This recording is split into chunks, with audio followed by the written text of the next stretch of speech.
dalam perjalanan kemerdekaan Indonesia sampai ke Jokowi berkuasa sampai kemudian ke Prabowo berkuasa, mana momentum politik terbaik, tersehat dalam nation building kita? Bayangkan negara baru merdeka, ya kan? Di tengah kebingungan pasca perang, di tengah kebingungan perlawanan internal dalam negeri, di tengah rongrongan dari militer, Indonesia mencoba berdiri dengan demokratis gitu. Kenapa? Yang lain disebut lembaga, tapi khusus tentara disebut sebagai alat. Karena dia tidak boleh punya pikiran sendiri. Dan memelihara jenderal banyak tanpa posisi itu kan berbahaya, Pak. Oh iya. Itu ular kobra itu. Makanya harus dikasih makan kan. Kalau kemudian kan pokoknya tentara. Tapi memang Karena sebentar, bukan harusnya. Memang sejarah kita itu menandaskan bahwa jagoan itu hanya TNI, sipil enggak. Salah satu yang akan diuji kamu bisa mampu bertahan panjang gitu kan. Kalau kamu mampu menyelesaikan ya dua hal kan. Yang kita temukan di buku ini. Satu, kamu bisa menyelesaikan masalah internal Angkatan Darat. Kedua, kamu bisa menyelesaikan masalah Papua.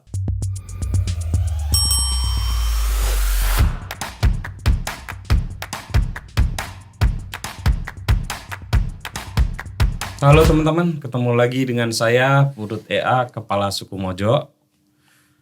Kali ini kita akan ngobrol dengan dua orang berbahaya yang sudah pasti jadi daftar incaran para intel.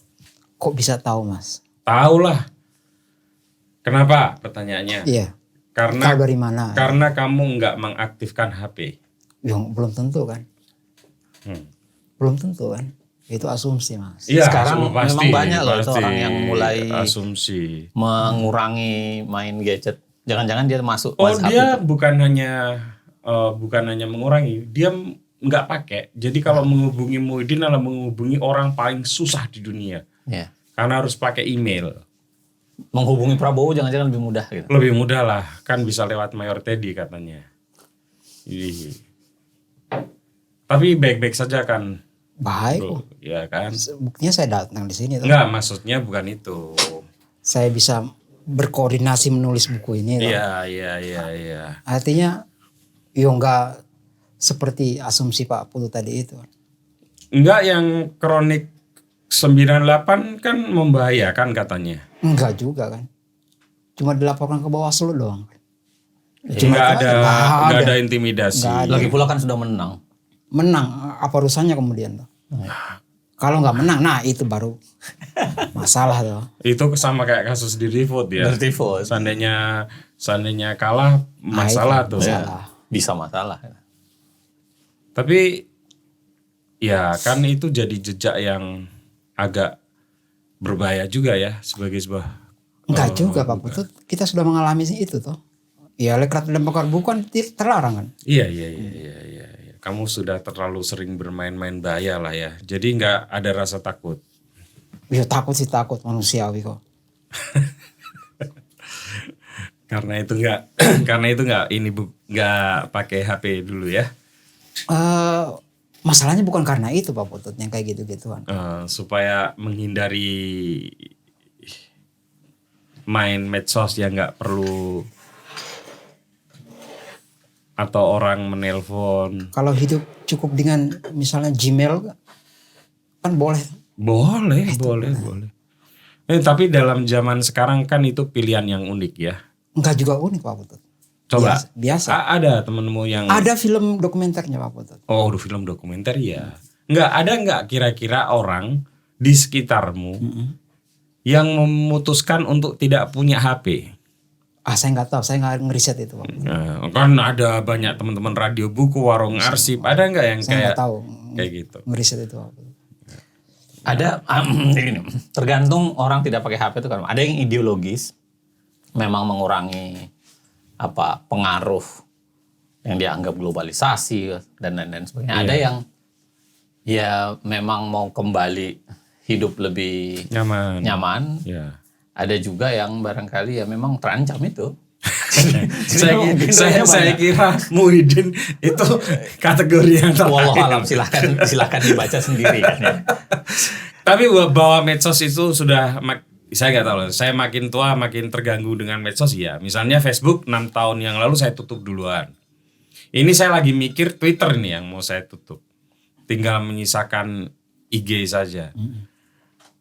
Kalau Muhyiddin masih galak dia di Twitter. Enggak juga, karena hanya mengabarkan bahwa saya nulis artikel hari ini, ya udah saya ikuti. Iya. Itu aja yang saya kabarkan tuh. Oke. Yang lain-lain kan nggak usah. Maksudnya nggak jarang ya main Saya Twitter. Twitter jarang. Sekalinya main soalnya diserang banyak. Banyak, penyerangnya banyak.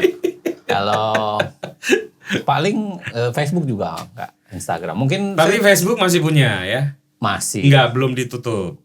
Saya pertimbangkan menutup dua-duanya.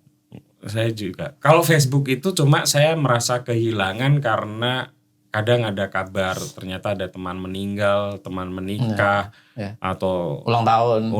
Kalau ulang tahun nggak terlalu ini. Misalnya anaknya, ya kan kita udah tua ya. Kadang ada teman kita yang sudah punya menantu menikahkan anaknya kayak gitu tuh nggak dapat kabar-kabar kayak gitu. Oke, kita memasuki ke persoalan yang paling inti, yaitu sebuah buku yang sangat tebal, hampir 700 halaman, kolaborasi dari dua tokoh besar, seorang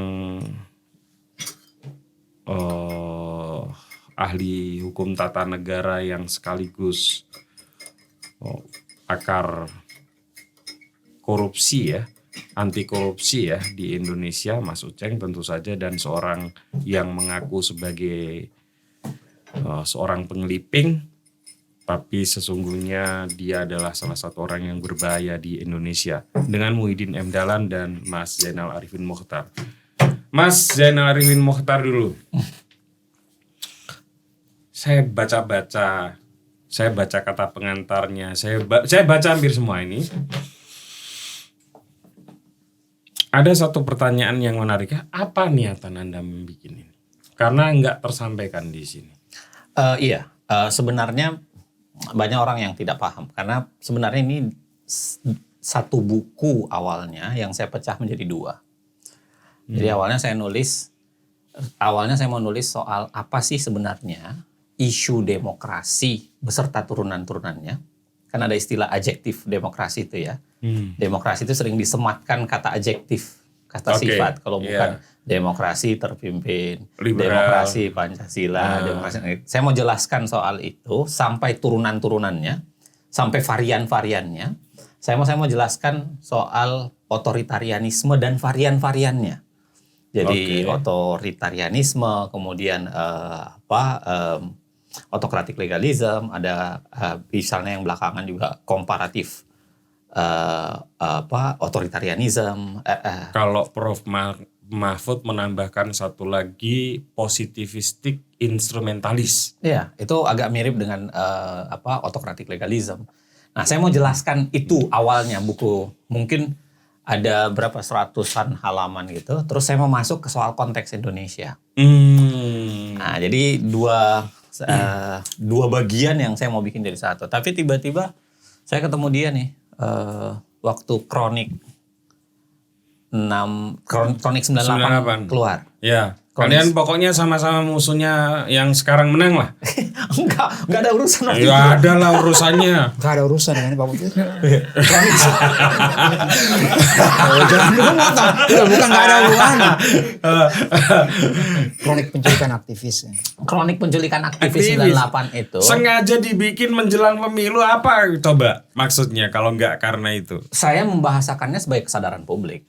Belum Enggak, tentu berkaitan Muhyiddin. dengan. Oh ya, Muhyiddin. Ya, Anda juga mengeluarkan Dirty Vote. Oh, bagian dari pendidikan politik. Ya enggak dong. Betul, sama dengan ini tadi. Pendidikan politik. Kesadaran publik, pendidikan politik. Di podcast yang lalu saya udah jelaskan kan soal itu. Soal Iya. Tapi gini, saya ketemu dia, lalu kemudian kita ngobrol. Dia ngasihin buku itu, kemudian saya ngobrol. Saya punya naskah soal otoritarianisme. Nah, tapi menurutku pendekatannya terlalu teori sama jurnal internasional. Jurnal internasional itu kan bagaimana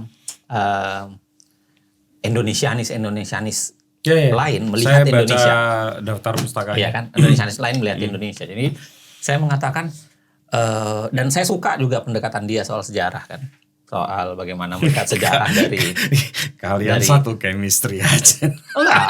Jadi ngelihat sejarah Yang jas dari merah itu koran. kan? Yang jas merah itu. Iya, bukan? dari koran gitu ya. Enggak, dari wawancaramu sama dia juga. Yang soal kau jelaskan soal sejarah di koran soal bagaimana Pram suka melakukan clipping. Nah, saya ketemu dia lalu kita ngobrol. Saya bilang gini aja deh, saya pecah 2 bukunya. Jadi saya mau bikin 1 buku teori sendiri. Dan satunya cerita soal Indonesia. Nah, ditambahkan pendekatan kronik dari Muhyiddin. Awalnya dia, oke, kita bikin ya bareng. Tapi nggak ada kabar setelah itu. Lama. Dan nggak bisa karena buku Mojo Books nggak bisa kontak dia juga. Iya, susah. Itu saya bilang Itu gara-gara nggak punya HP. saya bilang hanya 2 di negeri ini, Muhyiddin dan pembunuh bayaran. Ada 2 itu yang kehilangan jejak itu. Pak Butet Kartarejasa itu pengen banget ketemu sama dia. Ngubungin aku terus. Aku tiap hari lewat di rumahnya Pak Butet. Nah, aku bilang akhirnya setelah berbulan-bulan aku bilang Pak Butet, rumahnya Muhyiddin itu dekat rumahnya Pak Butet. Oh ya, sebelah mana?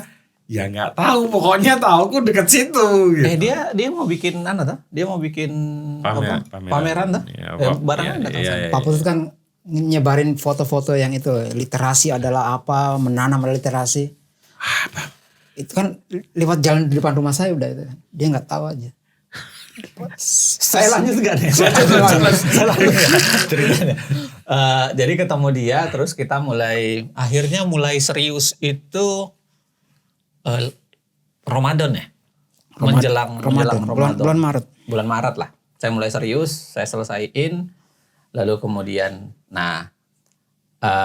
mulailah punya saya kasihin sekitar berapa halaman, hampir 200 halaman gitu. 160 halaman. Saya ngasihin ke Muhyiddin dan Muhyiddin kemudian menambahkan, kalau istilah dia kan menambahkan lemaknya itu, menambahkan. Dan nggak main-main. Ini loh, lemaknya loh Pak Butet. Lihat sini aja, engkau saya dibuka. Ini lemak toh, lemak hitam. Dan nggak main-main yang dia tambahin. Nah, memang ada. Dia sengaja menggoda penerbit berani menanggung risiko bukan risiko politik, risiko finansial menerbit. Ini sengaja menggoda ini. Produksi tuh. Ini banyak pembicaraan nih yang kita bicarakan. Kalau dikasih lebih tebal lagi, wah sudah nggak masuk harga jual dan lain sebagainya. Ada pembicaraan panjang itu. Tapi ini memang mengalami kayak dalam tanda kutip musibah kecil-kecilan sebenarnya. Jadi pada saat mau finalisasi itu, saya baca yang terakhir, saya ngerasa nggak puas. Cuman memang kondisi saya waktu itu lagi nggak enak badan. Saya bilang kalau ini bisa ditunda 2 minggu, bisa dipoles nih, jauh lebih bagus lagi. Saya mau bikin beberapa epilognya, lalu kemudian bingkai besarnya. Tapi ya saya ingat, selalu saya kutip di mana-mana. Saya ingat pesannya Kang Jalal itu. Kang Jalal bilang begini. Jalaluddin Rahmat. Kang Jalal bilang kalau kau bikin buku, nggak apa-apa, selesaikan aja dulu. Ya kan? Lalu yang penting keluarkan dulu, nggak usah sempurna. Lalu biarkan kau niatkan doa supaya usiamu dipanjangkan untuk memperbaikinya. Nah, saya pakai itu. Jadi saya pakai rumusan itu untuk mengatakan yang mudah-mudahan usia saya dan Muhyiddin dipanjangkan untuk bisa memperbaiki. Kalau Muhyiddin udah nggak pakai rumus kayak gitu. Oh iya, tahu saya. Rumus apa yang saya pakai? Sebentar. Sebelum ke kamu, Din. Ada satu pengantar yang sangat ringan dan pendek ya di buku ini, yang di paragraf terakhir sekaligus di kalimat terakhirnya itu Mas Uceng bilang bahwa demokratisasi di Indonesia, perjalanan demokrasi di Indonesia ini sedang menempuh jalan yang berangin dan ada kemungkinan kita keliru memilih jalan. Apa maksud? Itu sebenarnya terinspirasi dari tulisannya Juan Lins dan Guillermo O'Donnell. Oke. Jadi Juan Lins itu bilang masa transisi di Indonesia itu masa yang berangin dan kadang membingungkan. Jadi seringkali kita ini, kan kalau kita baca transisi, teori transisi itu, transisi demokrasi itu adalah transisi dari otoritarian menuju demokrasi. Dan kita anggap bacaan kita itu adalah 98 kan.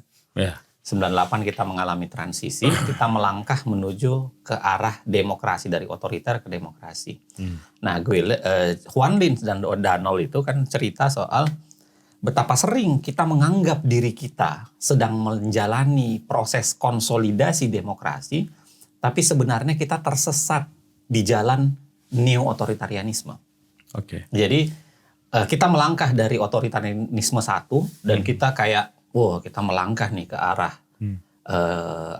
consolidated demokrasi yang terkonsolidasi. Tapi sebenarnya karena dia berangin, lalu kemudian kita pede jalan terus, kita seringkali nggak sadar kalau kita mengalami putaran U kan, U-turn gitu. Yeah. Jadi kita melangkah terus ke depan, tapi sebenarnya kita mengalami putaran U-turn. Jadi U-turn itu artinya kita balik ke kondisi otoritarianisme. Tentu tidak sama dengan yang lama. Makanya Dengan istilah-istilah baru. Dengan istilah baru. Autokratik. Bisa neo-otoritarianisme, bentuknya bisa kompetitif otoritarianisme, bisa autokratik legalism. Banyak bentuk-bentuk. Nah, jangan-jangan itu yang terjadi karena tanda-tandanya kelihatannya itu. Nah, kita pede seakan-akan kita sudah consolidated demokrasi, padahal sebenarnya enggak. tanda tanyanya menuju ke Saya neo-otoritarianisme itu jelas. Misalnya kalau kita pakai istilahnya kompetitif otoritarianism. Ya. Kompetitif otoritarianism itu. Nah, sayangnya istilah-istilah ini dijelaskan di buku yang satunya ya. Iya.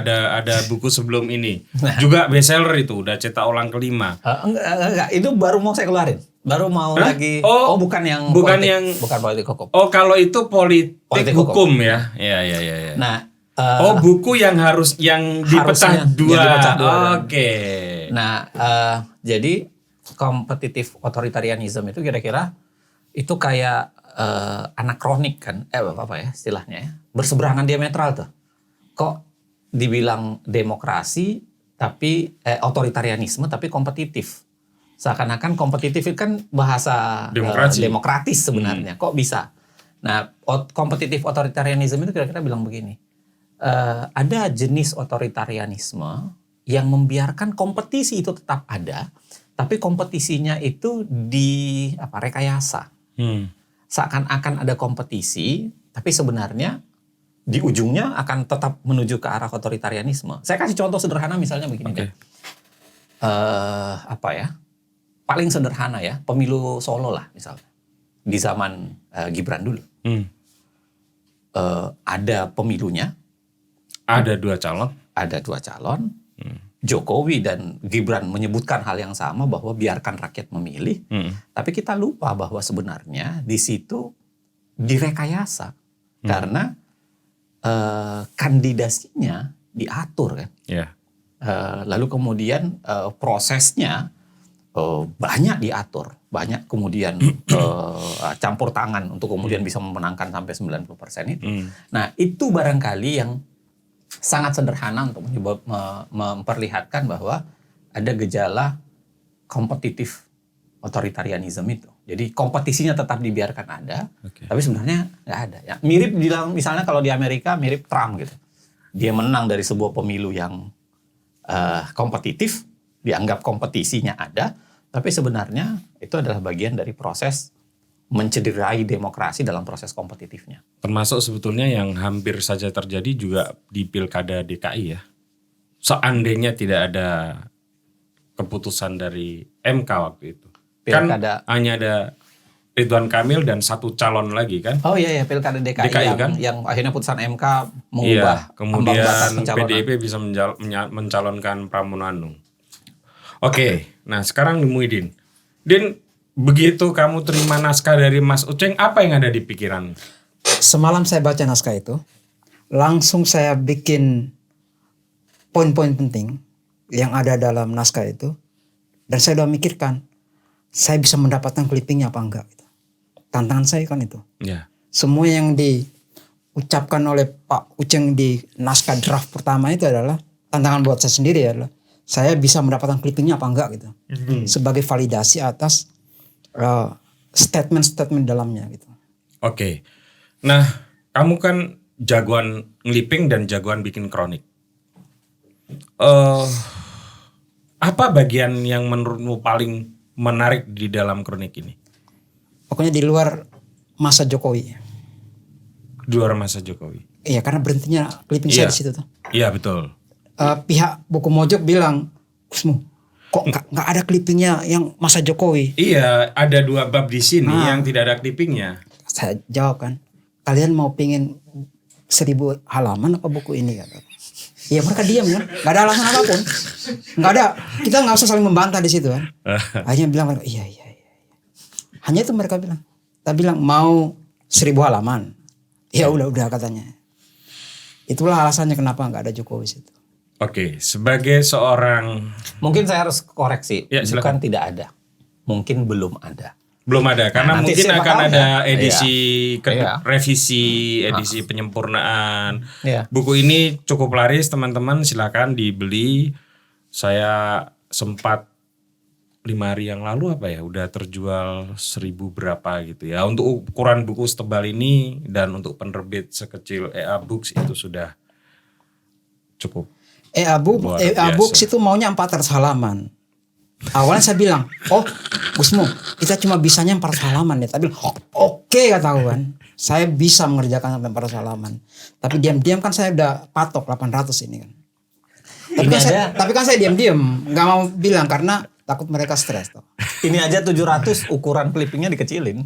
Bukan cuma ukuran clipping dikecilin, sumber data clippingnya nggak ada. Nggak ada. Tak bilang kalau kalian taruh itu 30 halaman makan itu. Dan itu uang semua. Iya. Tapi nanti kalau mau diperbaiki ya nggak bisa lah. Indeksnya juga ada nggak indeks itu? Oh, nggak ada. Nggak. indeks. Itu makan Iya, itu betul. duit semua itu Pak Putut. Iya. Artinya Untungnya kan masih tetap ada daftar pustaka. artinya kan 800 halaman sebenarnya tembus itu. Saya udah berjudi waktu itu ini 800 ini feeling saya tuh. Tapi kan terahasiakan kepada buku Mojok tuh Pak Putut. Iya. Oke, ini cuma 400 halaman kok, santai aja. Oke. Gini, ini pertanyaan bergeser ke hal yang lain. Dalam tahap perjalanan, karena Muhyiddin ini sejarawan yang saya percaya punya tingkat kritisisme yang agak aneh ya.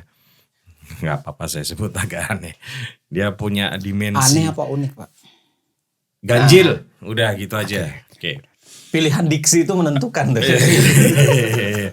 Iya. Dalam perjalanan kemerdekaan Indonesia sampai ke Jokowi berkuasa sampai kemudian ke Prabowo berkuasa. Mana momentum politik terbaik, tersehat dalam nation building kita? Reformasi Pak. Reformasi. Di situ kemudian sakralitas undang-undang dasar itu ternyata bisa diubah undang-undang dasar itu ya. Oke. Bisa diubah. Yang mula-mula hak warga negara itu cuma 1 pasal loh. Kemudian beranak jadi 17 itu loh. Karena saking bagaimana warga negara selama puluhan tahun gitu ya. Dihancurkan hak-haknya. Nah ini yang saya bilang ya unik lah ya. Dan karena saya sebetulnya buku ini Pak Putut, ya. sederhananya kalau ditanya itu buku tentang apa? Undang-Undang Dasar 45 sebetulnya. Karena di bayangan saya, pasangan saya ini, Pak Uceng ini adalah dosen tata negara tuh. Tata negara apalagi coba kalau nggak Undang-Undang Dasar 45 kan? Maka ketika saya buat clipping, saya hindari yang tidak ada hubungan sama Pancasila, sama Undang-Undang 45 kan. Selalu ada itu. Makanya ketika Pak Uceng lupa naruh asas tunggal misalnya ya, saya ingatkan. Ingat loh Pancasila loh di situ. Dan akhirnya makan banyak halaman. 10 tahun di situ kan. Iya. Saya tuh ngelembur di sini ngerjakan asas tunggal itu karena menghindari tempat tidur kan. 10 tahun Pak. Mulai Asas Tunggal tahun 82 dipidatokan Soeharto sampai peristiwa Lampung itu. Efeknya itu. Oke, aku sih tadi berharap kamu akan berpikir itu tahun 1950 sampai 1960 Terbaik. terbaik Enggak, reformasi. reformasi. Oke. Reformasi Anda setuju, Mas Uceng? Itu fase terbaik demokratisasi di Indonesia. Tergantung perspektifnya. Perspektif Mas Uceng nih. Kalau perspektifnya kita hitung dari kemampuan untuk mendobrak mitos Oke. ke sakralisasi terhadap undang-undang dasar, saya setuju dia. Tapi kalau kita lihat dari institusi yang sederhana tapi beritikat untuk bekerja secara demokratis dengan baik, saya memuji 50 sampai 59. 50 sampai 59. Iya, makanya lah. tergantung Iya. perspektif kita Iya, melihatnya. iya. Kan? Saya kira bahkan kalau kita mau lihat dengan perspektif berbeda, misalnya kemampuan untuk meredam militerisme, saya kira masa-masa terbaik itu malah 2002 ke atas. 2002 ke atas, 2004, 2005 ketika kemudian kita putuskan untuk mencabut tentara dari DPR. DPR. Itu masa-masa terbaik tuh. Iya. Satu, yang kedua, kita tidak pernah akhirnya bisa menjelaskan umur reformasi kita berapa sih sebenarnya. Apa yang kita maksud reformasi? Kalau kita reformasi itu kita lekatkan dengan bahasa terjadinya konsolidasi masyarakat sipil atau konsolidasi kekuatan sipil. Saya kira kalau mengutip Fedi Hadis, dia bilang cuma 3 bulan. Mei 98 sampai Agustus 98. Karena begitu Agustus 98, sebenarnya kekuatan oligarki, kekuatan-kekuatan lama itu sudah Mulai melakukan lagi. sudah berkonsolidasi. Iya. Dan arus sudah terbalik di situ. Makanya kalau Fedi Hadis selalu bilang ya umur reformasi kita cuma 3 bulan. Nah, di titik itu saya ingin mengatakan bahwa memang tergantung perspektif untuk melihat Indonesia. Bahkan ada masa-masa yang saya kira menarik untuk melihat Soekarno sendiri. Ya, betapa kekehnya dia melawan yang namanya pengaruh asing, liberalisme, Inggris kita linggis, Amerika kita setrika. Ada masa-masa menariknya di situ. Dia coba bikin Olimpiade sendiri, Ganevo. Dia coba persatukan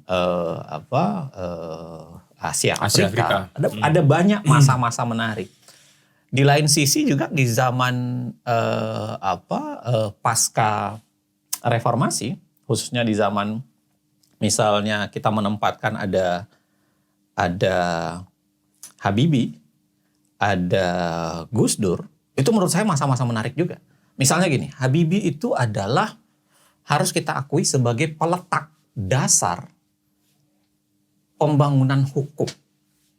Karena Habibie itu yang di masa Habibie itu paling banyak undang-undang dibuat. Paling banyak. Dan itu undang-undang yang meletakkan proses reformasi hukum semua tuh. Mulai dari Undang-Undang 199, Undang-Undang 599, lalu kemudian Komnas HAM ada di situ, lalu kemudian telekomunikasi mulai ada di situ, pers ada di situ. Semua diletakkan itu tahun 99 tuh. Maka 99 itu Habibie membuat undang-undang paling banyak. Makanya saya bilang gini, tergantung perspektif. Nah, tapi kalau mau melihat bayangkan negara baru merdeka, ya kan? Di tengah kebingungan pasca perang, di tengah kebingungan perlawanan internal dalam negeri, di tengah rongrongan dari militer, ya karena militer ini kan satu entitas tersendiri. Misalnya kalau baca bukunya Ulf Sonnhausen itu kan, Indonesia mencoba berdiri dengan demokratis gitu, bikin pemilunya ada, lalu bikin parlemen, parlemennya bikin undang-undang dasar. Menarik gitu. Di tengah begitu banyaknya hal-hal yang tidak sederhana itu, saya ingin katakan bahwa masa-masa itu barangkali adalah masa ada keinginan kuat untuk membangun demokratisasi, walaupun digerus oleh banyak faktor Ada faktor militer, ada faktor luar negeri, ada faktor relasi personal, ada faktor partai itu sendiri, ada faktor kepentingan, ada faktor kecemburuan, ada faktor korupsi dan lain-lain sebagainya. Tapi saya kira mungkin kita agak bersepakat ya bahwa ada setidaknya 2 tahap di dalam perjalanan bangsa ini yang menarik, yaitu sejak tahun 50 sampai 59/60 dengan reformasi atau tahun 2000 sampai 2004. Iya, karena di situ juga ada KPK, ada MK, iya kan? Persis. Lahirnya yang saya bilang tadi diletakkan itu khususnya di zaman Habibie ya, dan zaman Gus Dur dan Megawati sedikit. Jadi itu diletakkan di situ. Saya mau komentari sedikit soal saya lupa kalau nggak salah istilahnya Pak Mokhtar Masud. Kalau tidak salah ya, saya pernah ngobrol dengan dia, jadi menjelaskan menurut saya cukup menarik. Kadang-kadang kita harus membaca Soekarno itu jangan melulu secara ideologis. Oke. Jangan-jangan kita nggak bisa baca dia ideologis melulu tuh. Kadang-kadang mungkin kita harus baca dia secara psikologis. Coba bayangkan Indonesia baru merdeka, ya kan? Ada begitu banyak pemikiran, dan dia harus meramu itu sebagai seorang pemimpin. Jadi jangan bayangkan dia ideologis amat. Kadang-kadang dia harus sinkretik.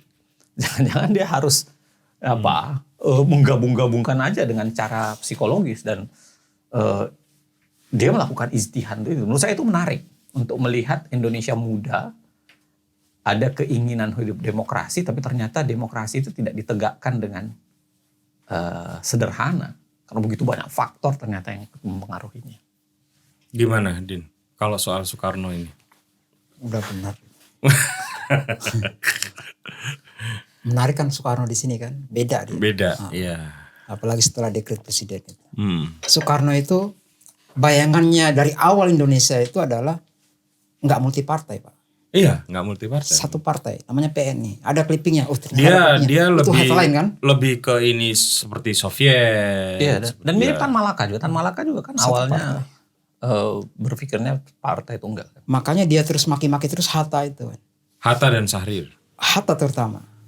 Dia dendam betul dengan maklumat X itu. Dia ucapkan di mana-mana, kapan aja. Bahkan dapat clippingnya itu, bahkan di forum yang sebetulnya tidak ideal untuk diucapkan. Forum PGRI gitu. Maki-maki Hatta maklumat X itu. Tapi PGRI waktu itu kan sangat powerful ya. Enggak juga, PGRI biasalah, enggak usah ditambah-tambah. Enggak usah PGRI itu organisasi progresif. Forum Guru Indonesia. Bayangkan ngomong tentang maklumat X, maki-maki Hatta di situ kan. Enggak nyebut Hatta tapi kan saling menyindir. Hatta juga menyindir dia di forum yang lain kan. Itu menjelang, itu setelah kalau nggak salah itu persis konstituante itu dilantik itu. Ya, 55. Dia tetap maki-maki. Sehabis pemilu ada satu presiden itu memaki-maki partai, dan dia bilang di tahun 56 itu akan kukubur ini partai-partai ini. Padahal habis pemilu loh. Pemilunya aman dan damai lagi kan. Iya. Hanya manusia gila kata dia yang membiarkan ini partai banyak sekali kan. 40 partai katanya lebih. Hanya manusia gila katanya ini. Kan Hatta yang tersindir, Pak. Tapi kan orangnya diam tuh. Dia balas ke tempat lain kan. Caranya membalas itu ya dia mundur kan. 56.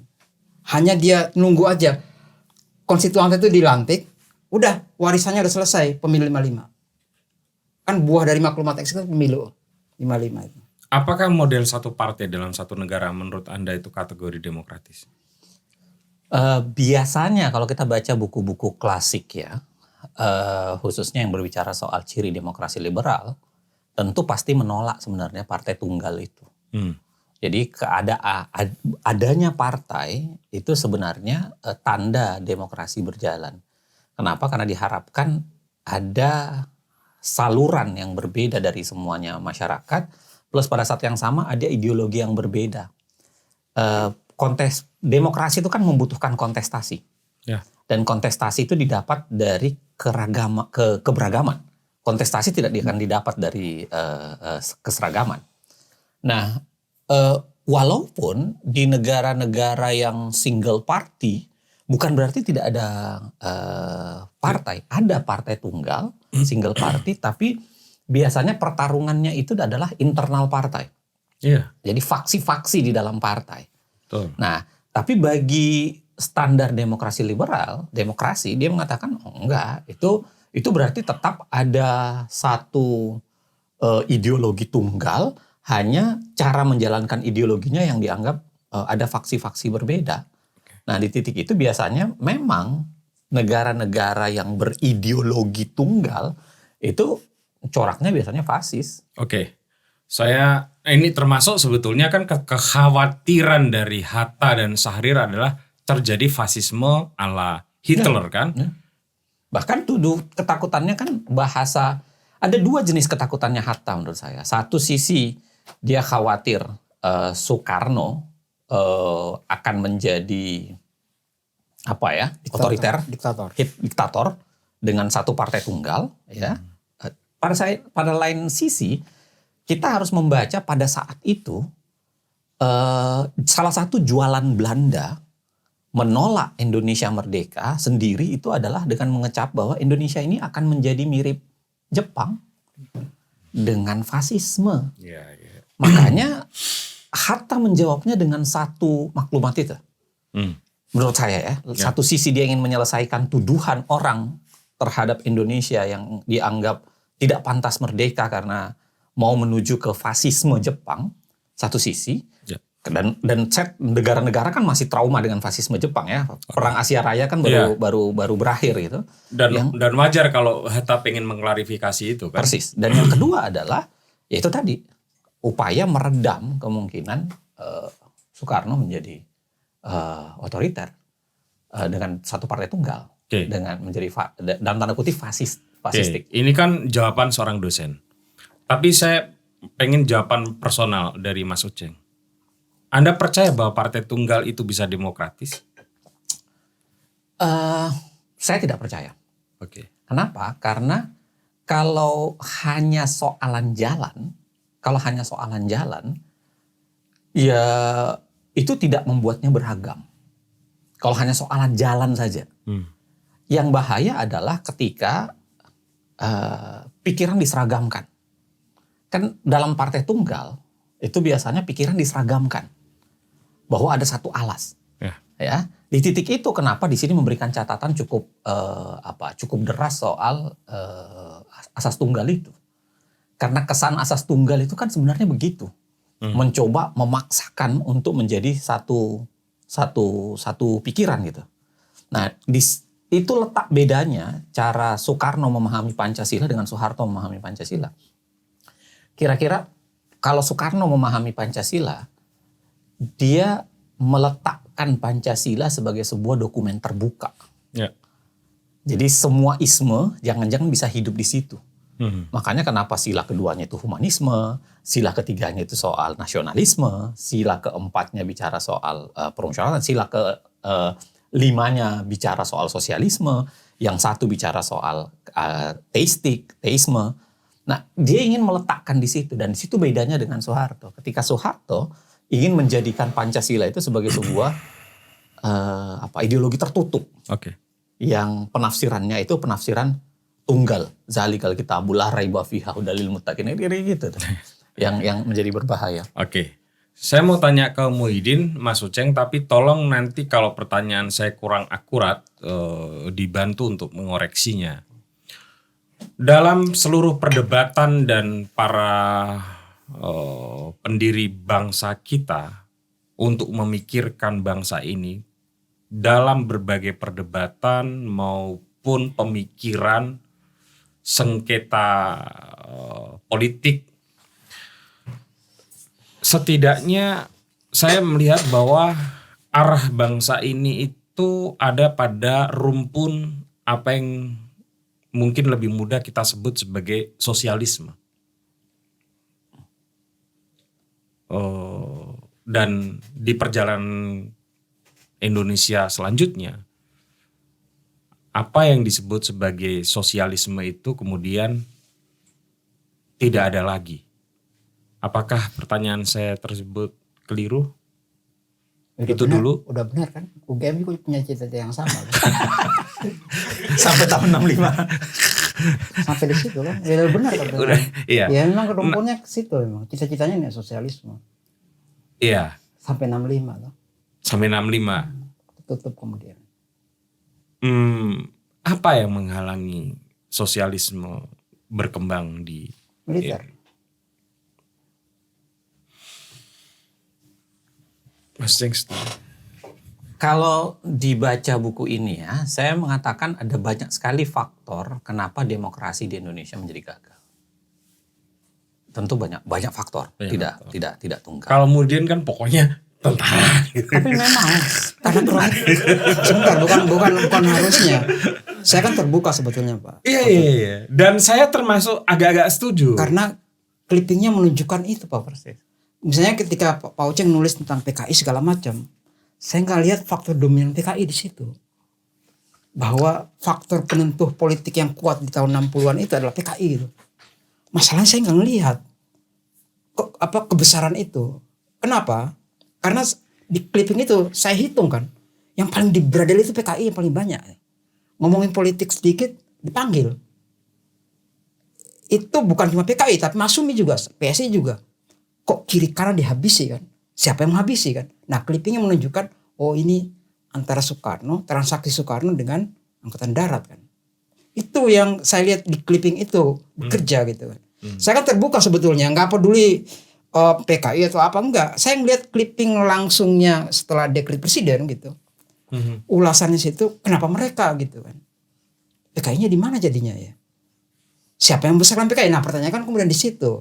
Barulah saya melakukan simulasi kan, membaca ulang dari 1 Oktober itu tentang bagaimana propaganda itu bekerja gitu. Siapa yang membesarkan ini? Monsternya ini siapa sebetulnya? Toh bahasa PKI itu sama dengan bahasa NU sebetulnya sebelum 1 Oktober.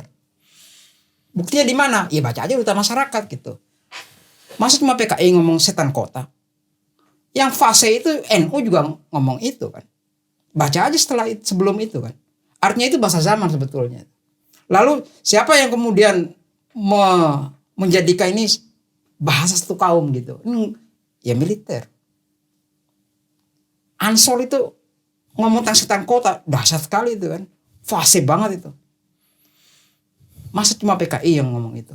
Ngomongin undang-undang PA misalnya. Agraria misalnya. Agraria. Itu Ansor NU sangat fase gitu. Tapi bagaimana dengan setan desa? Sama semua.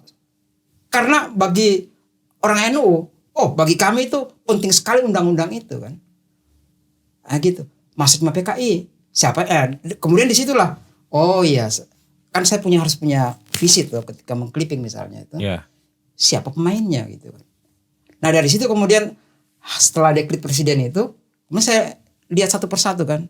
Oh ini pemain-pemainnya. Ini yang terkuat, ini enggak. Ini kayak gitu Pak Putu. Oke, saya balik dulu. Soal faktor-faktor tadi. Memang saya akui ya, kalau kita lihat ada satu faktor yang menghalangi dan itu memang militer. Ada banyak sekali jejaknya yang bisa kita lihat. Yeah.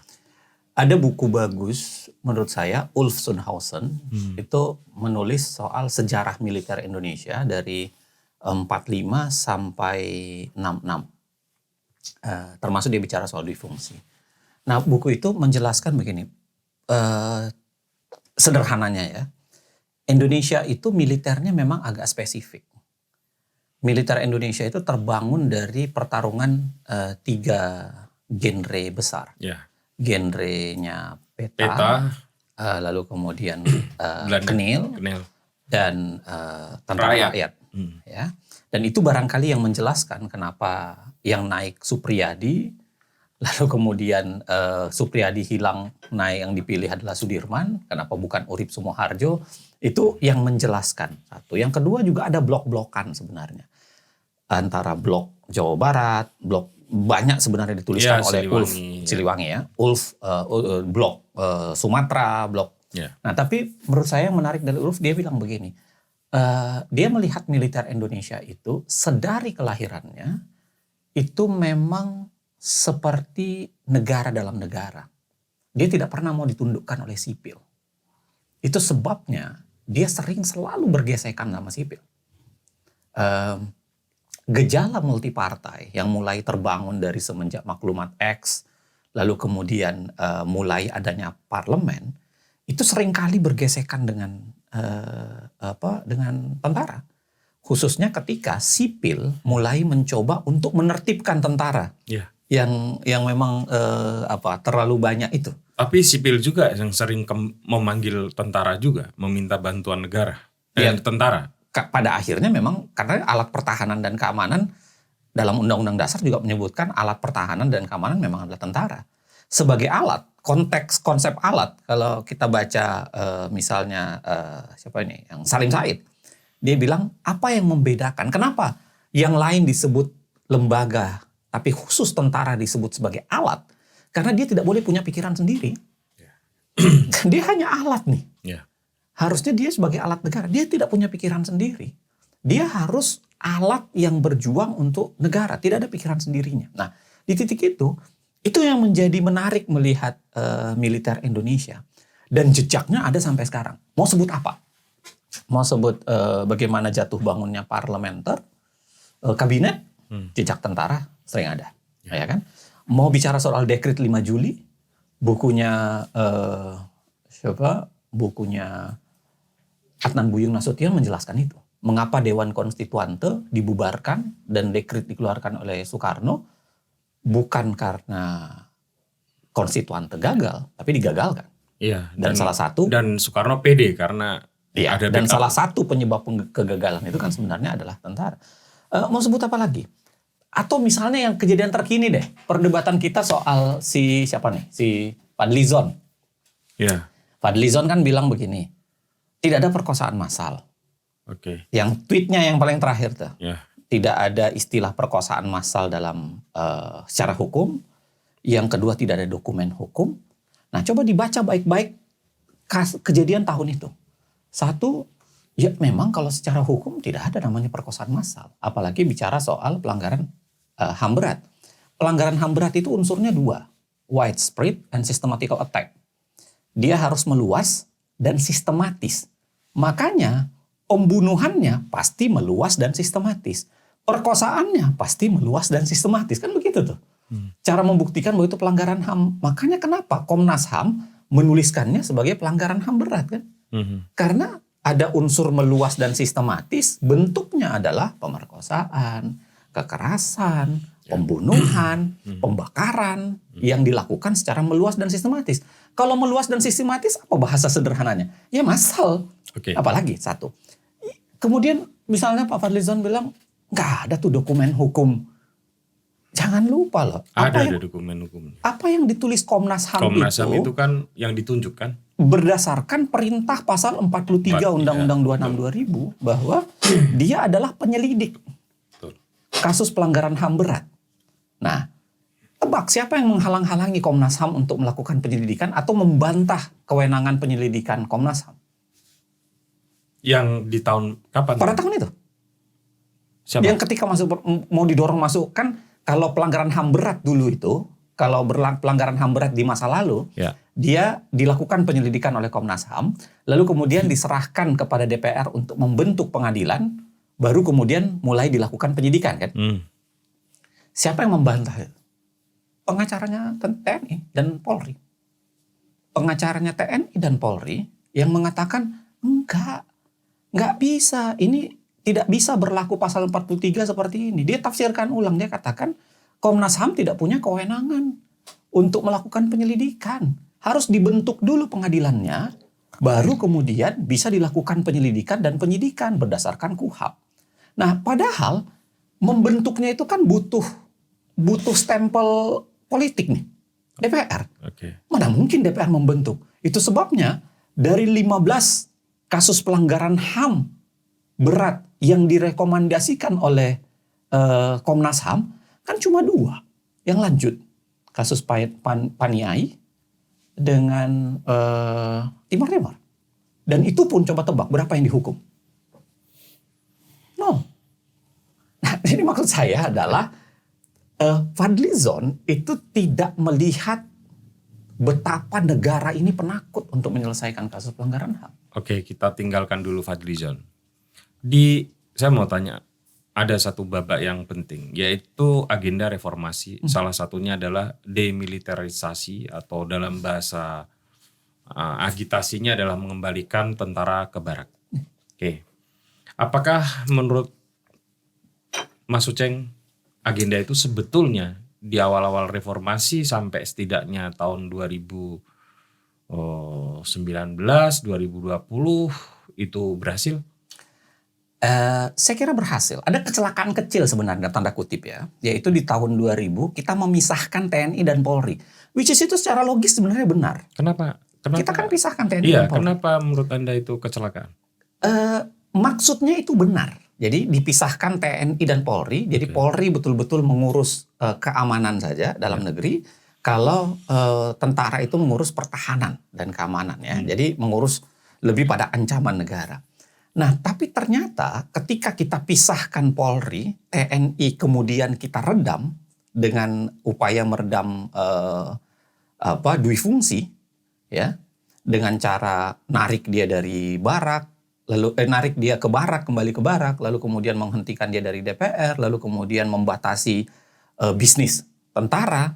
Kita lupa bahwa ternyata itu berimplikasi membesarkan Polri. Disertasinya Jacqueline Becker itu menjelaskan itu kan. Betul. The Rise of Polri. Ya.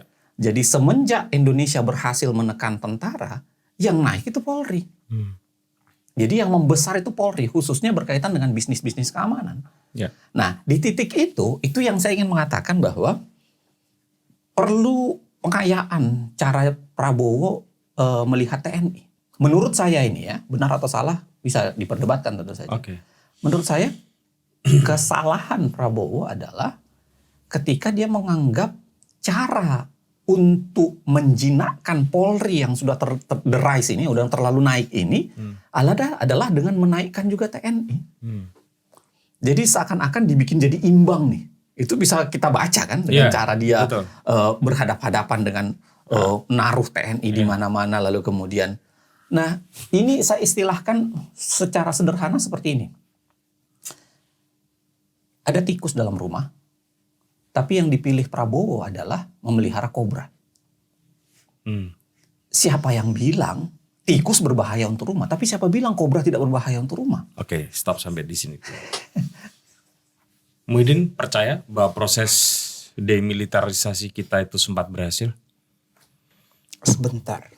Oke, silakan. Jadi dia cuma sebentar di zaman Gus Dur itu. Itu pun dia gagal. Makanya dia dimakzulkan kan. Karena dia gagal mengendalikan militer. Hanya itu. Ada batas itu. Gus Dur pernah melakukan itu. Mencopot Wiranto kan. Dalam bahasa itu dilepeh itu. Gara-gara itu konsolidasi mereka. Ketika Gus Dur ingin bikin, ada di buku ini, dekret presiden gitu kan. Gertak presiden. Gertak DPR. Dia kan gagal. Dia pengen mengulangi seperti Soekarno itu. Bedanya adalah Soekarno sudah transaksi sama Nasution. Ya. Dia beda. Dia setelah mencoba menjinakkan militer gitu kan. Mencoba supremasi sipil dinaikkan gitu kan. Dia lupa ini orang lagi sakit hati tuh. Akhirnya nggak didukung kan. Kenapa menurutmu hanya di fase itu dan sebentar? Apakah di perjalanannya kemudian kamu nggak melihat bahwa terjadi proses pengembalian TNI ke barak?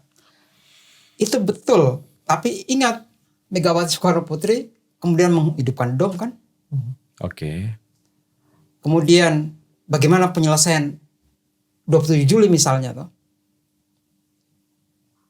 Nggak betul-betul dilakukan Pak Putut. Militer itu. Secara formal iya karena tuntutan undang-undang tadi, tapi enggak secara kebudayaan, secara kultur gitu kan. Tetap dia ada. Tadi tuh mungkin sekarang bajunya yang Polri kan. Karena kenapa begitu? Ada di clipping, salah satu clipping tahun bulan apa itu ya? Untuk kasus Mei. Jadi persaingan antara Polri sama tentara itu adalah di tingkat siapa yang bertanggung jawab di Mei 98. Militer bilang, tentara bilang, polisi. polisi bilang bukan kami yang nembak itu. Makanya cuma 2 orang yang jadi terdakwa gitu. Itu pun yang rendah sekali kan, nggak ada perwira tingginya itu. Sejak saat itu persaingan antara tentara sama polisi itu naik tensinya itu. Bahkan pengacaranya polisi waktu itu adalah Aden Budi Nasution. Oke, sebentar Muhyiddin. Saya perlu menjernihkan ini. Kalau dalam salah satu teori permainan power di dalam politik ya, itu kan institusionalisasi, di persoalan di institusi. Dulu ada fraksi TNI, diberi waktu kemudian fraksi itu menghilang. 2004. Ya kan? Terus kemudian beberapa jenderal membuat partai-partai politik. Dan hampir semuanya itu gagal. Ya. Di awal-awal reformasi. Artinya sebetulnya kita juga bisa bilang bahwa kekuatan militer ini benar-benar memang sudah menuju ke arah yang tepat. Sesuai dengan agenda reformasi. Celah mana yang bisa Muhyiddin berikan bahwa enggak, ini masih eksis ini? Kulturnya. Satu, kulturnya bahwa tentara tetap jago. Itu tetap ada di belakang kepala. Enggak mungkin itu hilang itu oleh reformasi itu. Kultur jago, siapa yang paling jago? Ya tentara yang paling jago, Pak. Itu kultur itu tetap ada di dalam dalam kultur reformasi setelah itu kan. Maksudnya tinggal jago itu gimana? Enggak, maksud saya gini, bahkan seorang anak presiden ya, Agus Yudhoyono untuk kemudian mau berkompetisi menjadi gubernur di DKI, dia harus keluar dari militer. Artinya dia pertaruhkan tuh seluruh karir militer dia yang cukup cemerlang untuk berkompetisi secara sipil. SBY itu kita coba lainkan kan. Dia adalah, keluarga itu adalah tokoh yang menjadi, ada dalam clipping di sini, adalah tokoh yang reformasi TNI kan. Kan pasti ada orang di dalam. Iya. Nah, salah satunya itu adalah reformis itu adalah SBY ini di dalam internal tentara gitu. Selain Agus, Selain ada Agus, beberapa nama yang disebut. yang almarhum itu ya. Agus Wirahadikusumo. Agus Wirahadikusumo. Yang sempat jadi Agus Wijoyo. Lemhanas. Iya, itu Agus Wijoyo. Ada juga Agus Wirahadikusuma. Nah, kelompok yang militer, meninggal dunia itu. Kelompok militer itu yang mencoba mengembalikan secara tanda kutip ya, mengembalikan TNI ke barak gitu kan. Jadi memang agak aneh keluarga SBY ini, dia sadar kan. Tapi kan kita lihat Megawati kan. Ada apa dengan Megawati? Itu loh, Dom Aceh tiba-tiba keluar gitu. Tiba-tiba lihat di 27 Juli itu loh. Anda mau bilang bahwa Megawati itu punya pikiran militeristik? Persis. Saya mau bilang begini. Gimana? Kita jangan lupa bahwa di zaman Orde Baru itu ada tiga hal yang bersatu padu dengan sangat kuat. ABG, ABRI, birokrasi, dan Golkar. Dan ABRI, kalau kita lihat, dia kan melebur sebenarnya dengan Golkar. Nah, itu sebabnya di fraksi ABRI memang ada di DPR, tapi di kelompok di MPR itu dia masuk ke dalam Golkar. Yang kedua, Golkar itu memang punya tulang yang terdiri dari banyak tentara secara organik gitu ya. Dan itu yang membuat kalau kita lihat pasca reformasi yang terjadi kan diaspora Partai Golkar. Coba sebut partai apa yang tidak berasal dari Partai Golkar. Betul. Dan harus kita akui. Hanura, Gerindra, PKP. Paling diaspora Partai Golkar. Ya. Dan diasporanya itu banyak menyumbangkan tentara. Ada siapa? Ada Demokrat, ada Hayono Isma, ada banyak tuh nama di situ. Di Gerindra apalagi ada Pak Prabowo, ada Di Hanura ada Wiranto, ada semua tuh. Dan itu yang membuat saya kira militer tidak benar-benar meninggalkan gelanggang itu. Mereka hanya bersalin rupa. Walaupun saya tidak menyalahkan itu. Kenapa? Karena memang syarat. Kan kita harus jujur nih. Kan kita tidak mengharamkan militer untuk masuk ke sipil. Nggak ada keharaman itu, nggak ada. Sepanjang apa? Sepanjang dia copot bajunya, dia lucuti senjatanya. Kan itu konsep militer kan begitu dari dulu. Itu sebabnya panglima perang di zaman Romawi sebelum menyeberangi sungai mau masuk ke kota Roma, dia harus buka bajunya, dia harus letakkan senjatanya. Kan begitu konsepnya. Dan tidak melulu salah, tapi secara pemikiran barangkali apa yang disampaikan Muhyiddin tadi ya masih ngelotok tuh. Dan itu yang mempengaruhi kebijakan. Ini mirip dengan Pak Prabowo. Pak Prabowo udah menjadi dalam tanda kutip udah meletakkan dirinya sudah sekian lama kan. Sudah meletakkan senjatanya, sudah meletakkan. Tapi cara berpikir militernya kan masih sangat kuat. Cara berpikir militernya, cara berpikir untuk mengedepankan. Dan menurut saya bau-bau Orde Barunya itu masih terlihat betul. Dalam begitu banyak hal. Saya kasih contoh misalnya apa. Ketika bicara undang-undang TNI. Ketika diwawancarai oleh banyak jurnalis itu. Apa yang dibilang Pak Prabowo? Ini kan tidak ada partisipasinya. Dia bilang apa? Lah, kan anggota DPR yang menyusun undang-undang itu sudah partisipasi. Artinya dia membayangkan di kepalanya bahwa sepanjang anggota DPR sudah menyusun undang-undang, itu sudah partisipasi. Secara formalitas kan memang udah benar. Oh enggak, partisipasi enggak bentuknya itu. Partisipasi itu bukan sekedar partisipasi politik, tapi juga partisipasi publik. Kan? Iya, ada uji publik misalnya. Ada minta kalau masukan baca publik. putusan MK tidak sekedar itu. MK kan mulai membuat standarisasi. Standarnya itu adalah heard, didengarkan, consider, dipertimbangkan, sama di-explain, dijelaskan.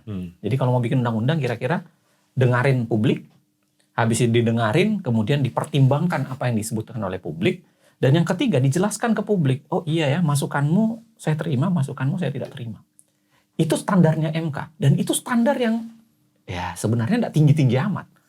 Kita mau buka buku teori misalnya. Ya, siapa?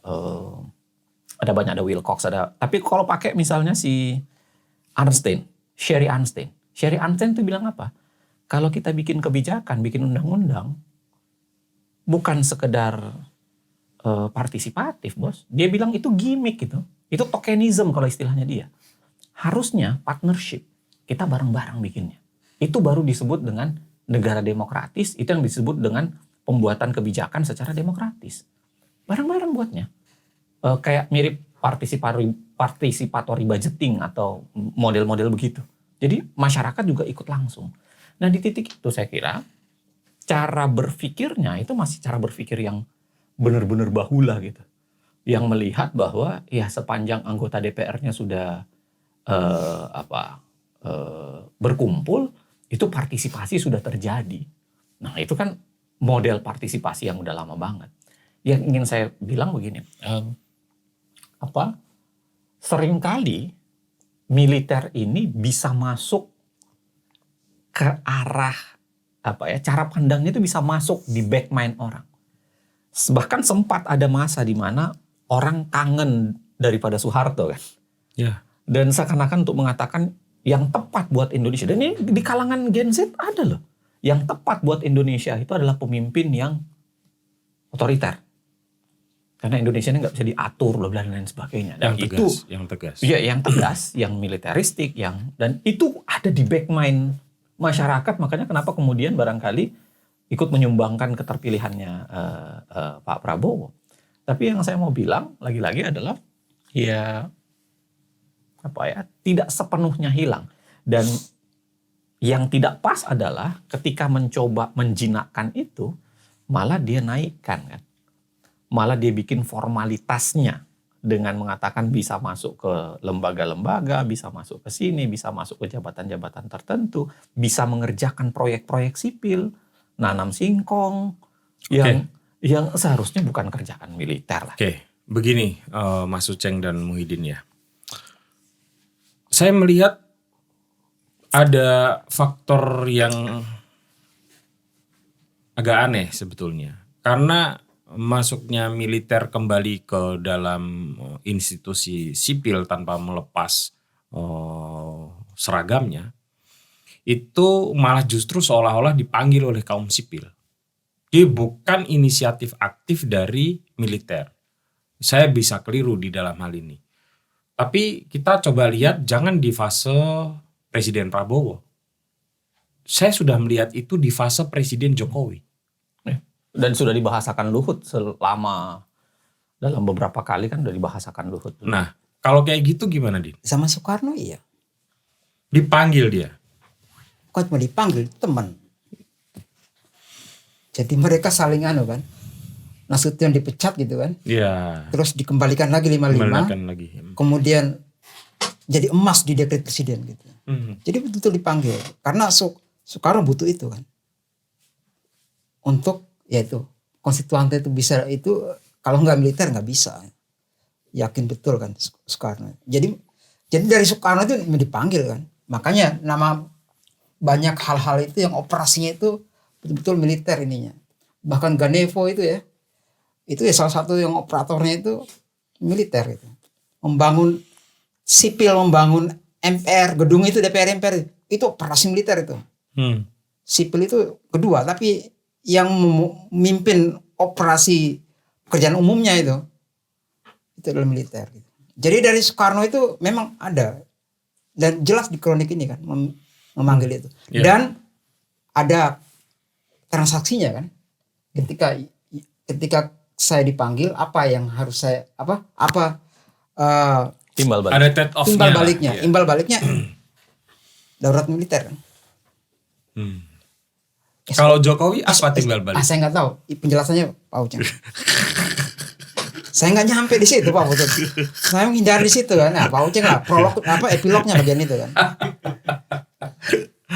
Apa maksudnya? Saya kira pada akhirnya memang pemerintahan sipil itu selalu butuh kestabilan. Oke. Dan itu dia bisa peroleh dari keamanan. Dan keamanan ini satu sisi bukan sekedar bisa mengamankan pada saat masa menjabat, tapi masih juga bisa dipakai berikutnya, termasuk bisa dipakai untuk memenangkan proses kontestasi kan. Dalam kasus 2024 saya kira bahasa-bahasa yang banyak dibahasakan oleh teman-teman politisi soal Parcok, Parjo itu kan memang pada faktanya iya. Jadi dia berperan masuk ke dalam. Kenapa? Karena semacam simbiose mutualisme bagi pemimpin sipil. Dia bisa mengakali demokrasi, ya. Jadi kalau dia seorang bukan demokrat sejati, kalau dia adalah seorang yang ya pemimpin yang memang hanya mau terpilih begitu saja atau demagog atau apapun itu, dia akan gunakan itu. Dia akan gunakan kekuatan militer ini untuk atau polisi maupun militer untuk banyak hal. Bisa untuk memenangkan dirinya, bisa untuk dipakai, bahkan dipakai untuk menyukseskan program yang dia bayangkan dia mau cepat.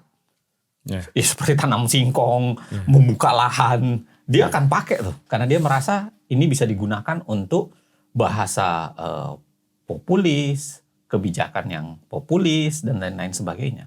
Tapi di lain sisi dengan menguasai ini kan cukup menarik untuk membuat dia bisa menguasai keamanan cukup lama. Saya kasih contoh begini. Salah satu kemarahan banyak pihak terhadap Jokowi itu adalah dia merusak TNI dan Polri. Ya, dia merusak dalam arti menggunakan untuk kekuasaannya kan. Bukan sekedar itu, tapi senioritas itu dipangkas. Oh iya. Dirusak. Iya kan itu dalam konteks itu. Di tubuh Polri misalnya, dia angkat orang kepercayaan. Begitu TNI juga melewati 6 atau 7 sampai 7 angkatan. Dan itu sebabnya banyak sampai sekali. Sekarang masih jadi. Masih sampai 2027 kan. Dan itu membuat banyak sekali jenderal nganggur kan. Pensiunnya yang mentok. 2027. Pensiunnya 2027. Kalau jadi Kapolrinya kan terserah presiden. Terserah dong. presiden. Iya. Ya. Tapi kalau dengan begitu jenderal yang nganggur banyak. Makanya dalam tanda kutip ya seakan-akan orang membenarkan. Oh iya jenderal banyak banget. Saya lupa datanya ya. Kalau nggak salah Blimade yang sempat nulis gitu ada berapa ratus. Iya. Sekarang jabatan jenderal itu tanpa posisi. Dan memelihara jenderal banyak tanpa posisi itu kan berbahaya, Pak. Oh iya. Itu ular kobra itu. Makanya harus dikasih makan kan. Harus, dan itu yang membuat dia pasang masuk ke jabatan sipil. Siapa yang membuat menabur benih kerusakannya? Menurut saya Pak Jokowi. Ketika dia potong zaman, dia potong ini, dia langgar harusnya secara giliran, harusnya gilirannya siapa itu dipangkas sama dia demi menaikkan orang yang dia mau, itu merusak betul. Sama Polri dan TNI sedang mengalami proses yang Nah sama. ini kita ada di satu fase yang penting. Karena tadi Muhyiddin juga sudah menyebut. Itu semua dilakukan oleh Presiden Jokowi ketika masih sangat akur dengan PDIP. Kira-kira gimana tuh Din? Bisa mendapat kerangkanya yang kamu bisa kasih bold gitu? Iya kan, saya nyebutnya Soekarno dari awal tadi ya. Kemudian dilanjutkan oleh Megawati gitu kan. Persis. Satu poin aja sebetulnya. Anda bisa bayangkan ya, ada di buku ini. Ya. Kan gede banget ya kuda tuli itu. Mestinya kan Diurus tuh gitu ya. yang Ketika enggak, berkuasa. mestinya kan pelakunya itu kan paling enggak disebut gitu kan. Tapi ini enggak. Malah didukung untuk gubernur DKI kan. Coba bayangkan itu. Nah dari situlah kemudian keluar celutukannya Pram itu tuh. Ini ngurus dirinya sendiri aja nggak bisa ini kan. Membela dirinya sendiri aja nggak bisa ini. Iya. Ya itu tadi. Bagaimana kuatnya itu. Di kepala itu loh. Bahwa si jagoan ini. Ya memang cuma itu. Memang sejarah kita itu menandaskan bahwa jagoan itu hanya TNI. Sipil enggak. Zaman Soekarno iya. Nah di demokrasi parlementer itulah kemudian. Karena memang ribut kan. Rewelnya oposisi masih ada gitu kan. TNI biasanya dia nggak terlalu kelihatan gitu. Ya, Dia memang. main sendiri dia. Enggak, ya memang menarik mundur dulu ya. Yang itu yang 50 sampai tadi disebutkan oleh Mas Uceng 59 tadi 59. itu. Dia agak mundur. Tapi dia jadi masalah. Ketika tidak mampu menyelesaikan masalah mereka, masalah militer, itu akibatnya fatal gitu. Jatuh. Akibatnya jatuh. Bukan cuma jatuh. Makanya jatuh bangunnya parlementer kabinet itu. Nah, itu karena tidak mampu mengurus internal tentara gitu. Jadi salah satu faktor problematik dalam sejarah Republik sebagaimana saya temukan di clipping-clipping ini dan dibahas oleh Pak Mas Uceng itu adalah salah satu yang akan diuji kamu bisa mampu bertahan panjang gitu kan. Kalau kamu mampu menyelesaikan ya dua hal kan yang kita temukan di buku ini. Satu, kamu bisa menyelesaikan masalah internal Angkatan Darat. Kedua, kamu bisa menyelesaikan masalah Papua. Karena dua faktor itu menjadi sangat sangat urgen gitu kan. Ujian politikmu gitu.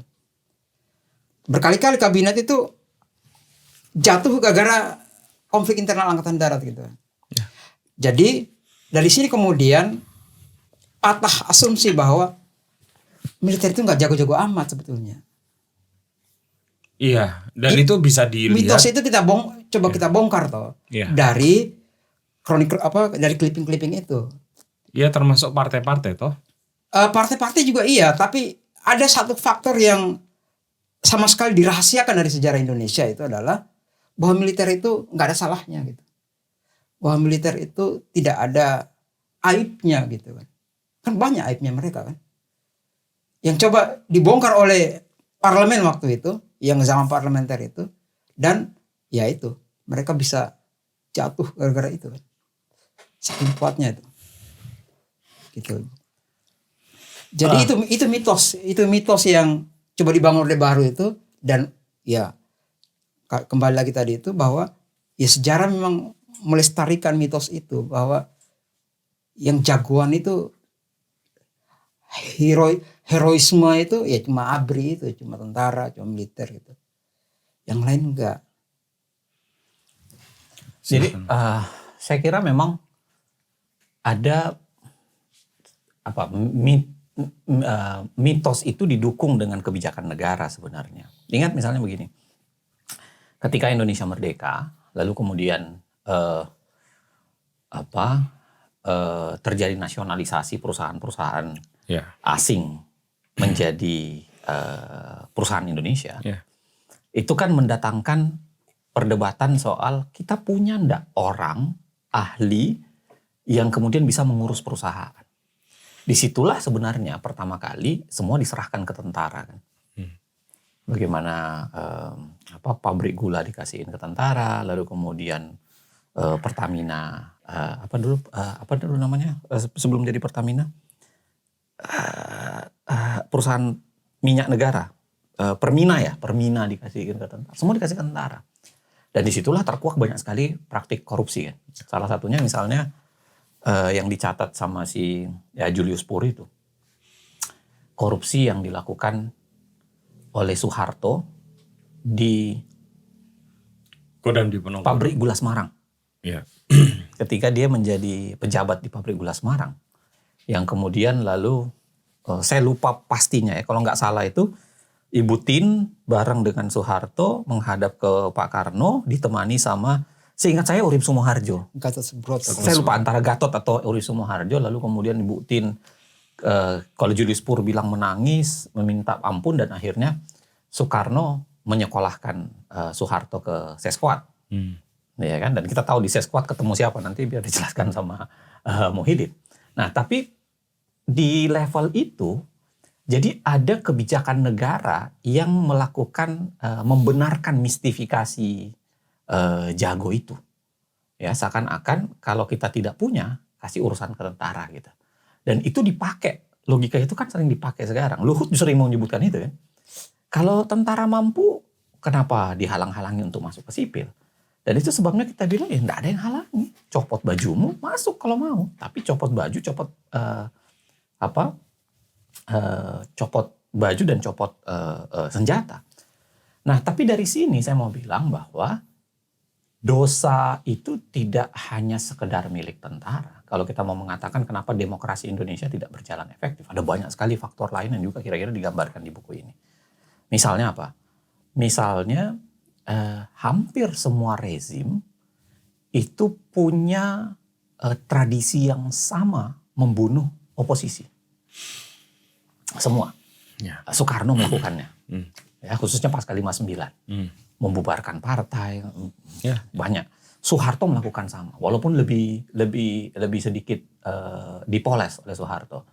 Dia dia pakai, setidaknya butuh waktu lama lah. Iya, dia pakai logikanya, saya lupa, pidato Ali Murtopo di Seskuat kalau tidak salah gitu, yang mengatakan bahwa Ali Murtopo di Seskuat yang mengatakan bahwa Indonesia ke depan itu harusnya satu golongan pekerja, lalu kemudian dua partai. Dan itu yang dipakai ketika dia melakukan fusi partai, kan, memperbaiki undang-undang kepartaian. Yang dipakai mulai dari logika itu dipakai 71, walaupun 71 masih 10 partai, lalu kemudian di 77 yang kemudian menjadi hanya 3 partai.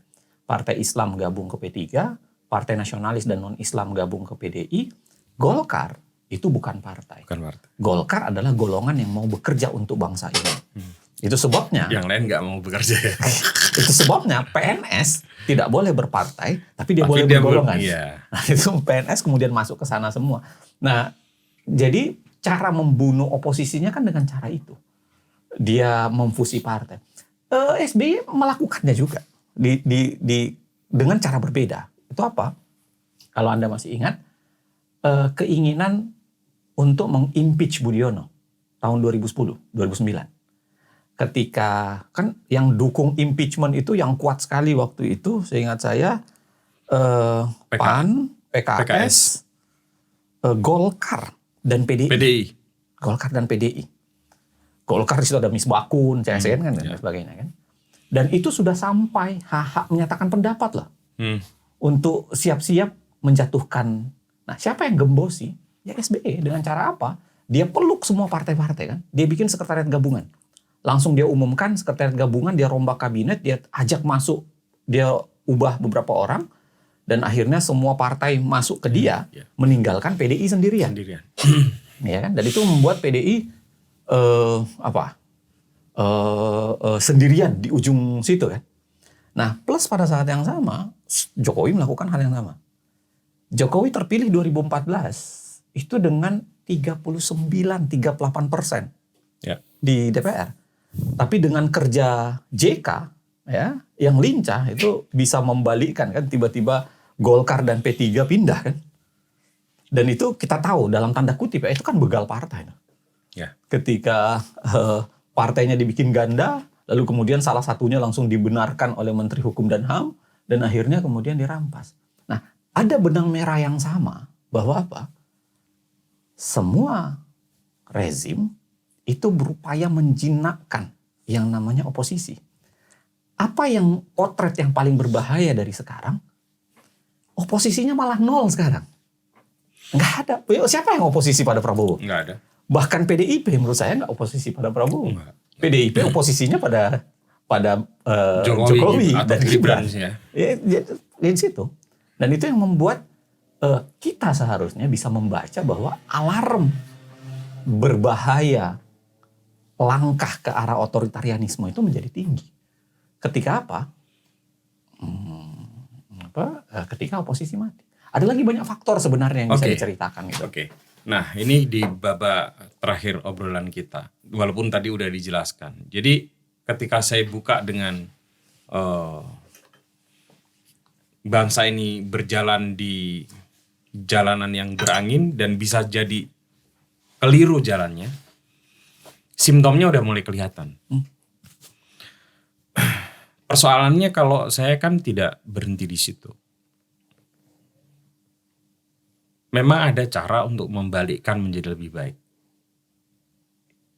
Kalau Pak Mahfud MD, udahlah percaya.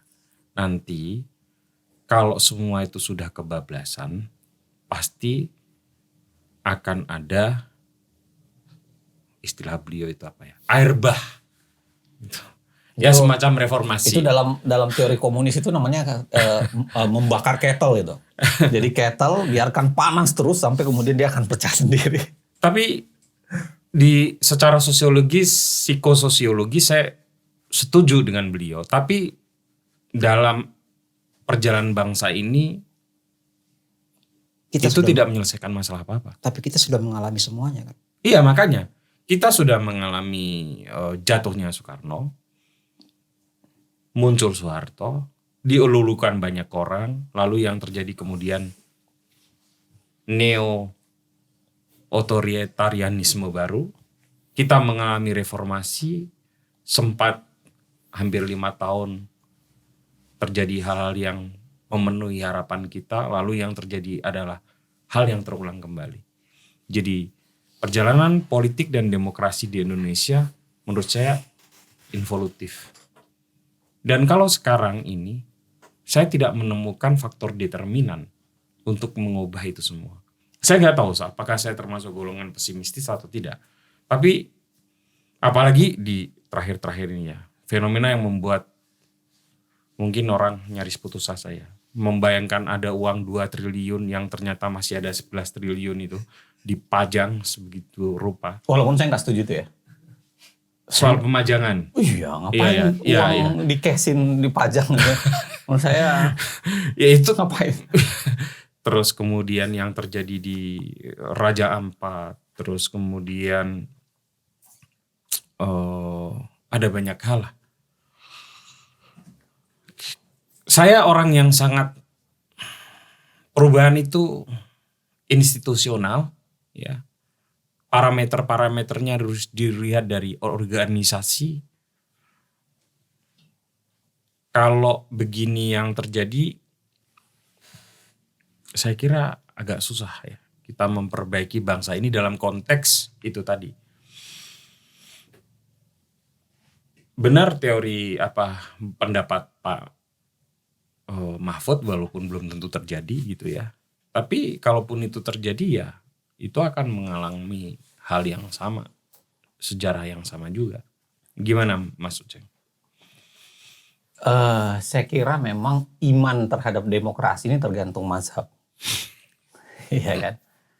Termasuk demokrasi, negara ini tergantung mazhab memang nih. Saya mazhab pesimistis atau gimana? Bukan, misalnya begini. Ada hal menarik misalnya, lihat teorinya itu mengatakan paradoksal negara. Negara itu kan paradoks memang. Coba bayangkan, dia menyatakan dirinya untuk melindungi segenap bangsa Indonesia, maka dia merdeka. Janji untuk melindungi itu. Tapi untuk mengisi kemerdekaan, dia lakukan dengan cara melanggar hak asasi manusia Indonesia. Oke. Misalnya dari kasus PSN.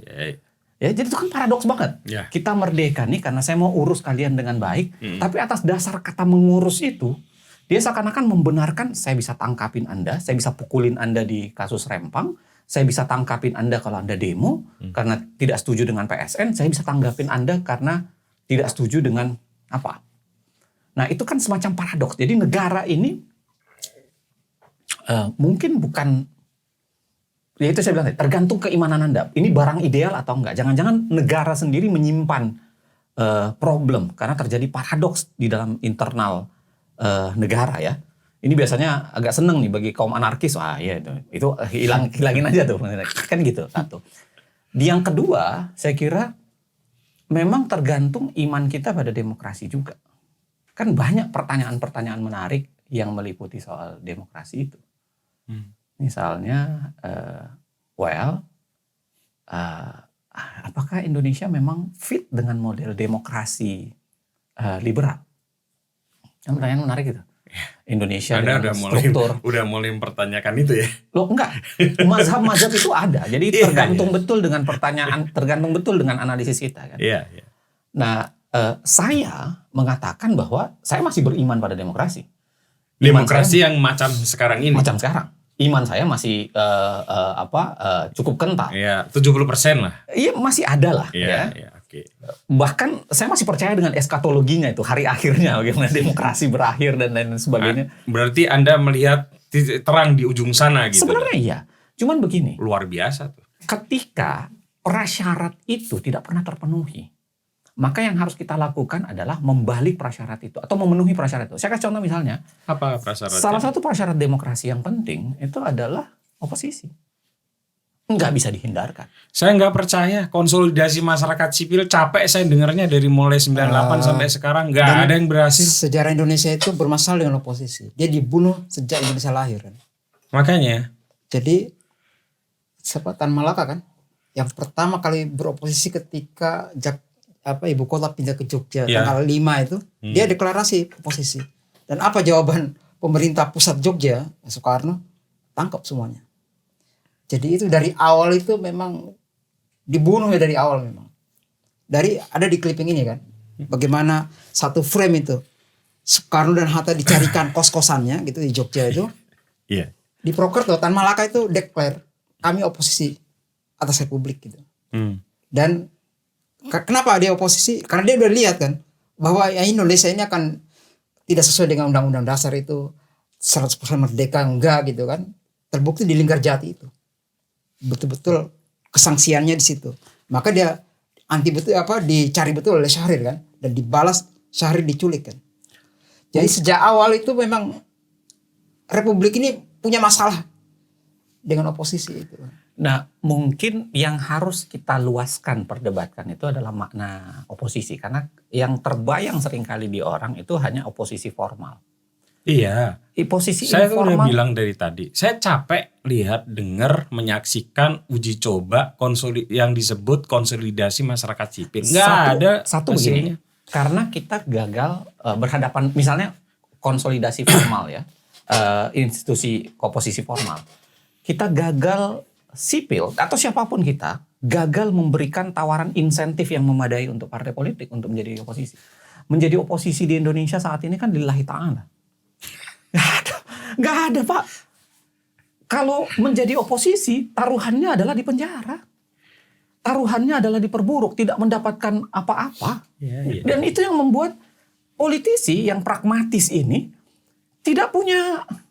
Maka pekerjaan rumah kita adalah, mari kita bekerja untuk memikirkan bagaimana cara mendapatkan insentif elektoral untuk para oposan ini, satu. Yang kedua adalah menciptakan oposisi alternatif. Oposisi alternatif dalam artian begini. Bagaimana kita bisa melahirkan partai politik baru? Karena bagi saya pemilu itu adalah jualan harapan. Kalau saya. Itu sebabnya kenapa 2019 saya pemilih PSI. Karena menurut saya harapan. 2024 saya pemilih Partai Buruh. Karena menurut saya jualan harapan. Nah, kita tidak melulu untuk mengatakan bahwa partai itu harus apa gitu ya. Enggak, partai-partai kecil sederhana dengan genre baru itu penting. Misalnya apa? Partai hijau yang membawa pandangan soal environmentalis gitu, supaya nggak dibilangi Wahabi kan, gitu. Kan penting loh itu. Itu penting untuk ada langgamnya supaya tetap yang namanya paradigma lama itu bisa di-counter. Yang ketiga, saya ingin mengatakan yang harus dipikirkan adalah bagaimana mengembalikan demokrasi di makna demosnya itulah. Ada disertasi Mas Erianto Nugroho atau kemudian yang banyak dibicarakan oleh Mbak Amalinda gitu. Ya. Amalinda Safirani soal yang nyoblos Partai Buruh juga. Iya, Amalinda Safirani itu kan bicara soal bagaimana menghidupkan kembali gerakan masyarakat, gerakan sosial itu sebagai tawaran dalam bentuk demokrasi. Dan ya, tentu itu bukan pekerjaan mudah, tapi itu harus dihidupkan untuk mengembalikan bahwa yang namanya demokrasi itu bukan milik partai semata, itu bukan milik elit semata, itu milik kita. Nah, gerakan penguatan demokrasi di tingkat konsolidasi masyarakat sipil ini yang gagal tercapai, menurut saya. Bukan berarti tidak bisa ya, belum tercapai. Dan itu pekerjaan rumah. Ya, apa faktor kegagalannya? Banyak. Salah satunya adalah kemampuan negara untuk memecah masyarakat sipil. Kemampuan negara untuk mencacah masyarakat sipil menjadi gerakan-gerakan kecil. Kemampuan negara misalnya untuk membunuh gerakan masyarakat sipil dengan cara nggak ada lagi tuh dana bantuan untuk NGO sekarang di Indonesia itu kan mengalami penurunan. Saya lupa datanya ya, kalau nggak salah itu dikatakan dulu di awal reformasi itu sampai 70.000. Saya agak nggak percaya dengan ini. Bukan soal apa-apa.